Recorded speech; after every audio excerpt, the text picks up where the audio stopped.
आज हम बात करेंगे एक ऐसे नबी की जिनका नाम सब्र की मिसाल बन चुका है।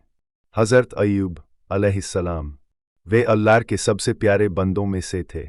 उनके पास बेहिसाब मवेशी थे, हरे भरे खेत थे, खूबसूरत घर था, फरमानबरदार औलाद थी और सबसे बढ़कर अल्लाह का शुक्र अदा करने वाला दिल था। जब भी कोई पूछता, अय्यूब, आपकी कामयाबी का राज क्या है, वे मुस्कुरा कर कहते, यह सब मेरे रब का करम है।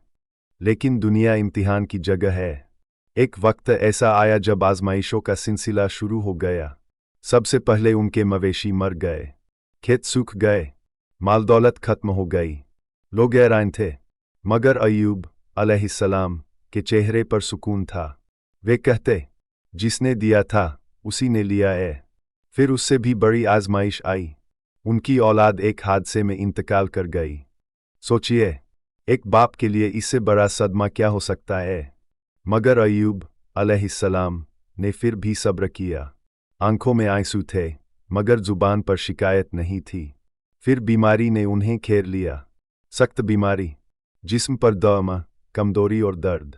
लोग दूर होने लगे, दोस्त साथ छोड़ गए, यहाँ तक कि शहर वालों ने कहा, इन्हें शहर से बाहर कर दो, कहीं यह बीमारी फैल न जाए। फिर एक रात तन्हाई में उन्होंने हाथ उठाए। आवाज़ में दर्द था, मगर शिकवा नहीं था। उन्होंने कहा, रब्बी इन्नी मस्सनियत दुर्रु व अंता और हमुर्राहिमीन। ऐ मेरे रब, मुझे तकलीफ पहुंची है और तू सबसे ज़्यादा रहम करने वाला है। यह शिकायत नहीं थी, यह आजिज़ी थी।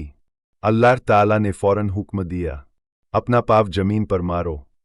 जब उन्होंने जमीन पर पाँव मारा तो वहां से पानी का चश्मा फूट निकला।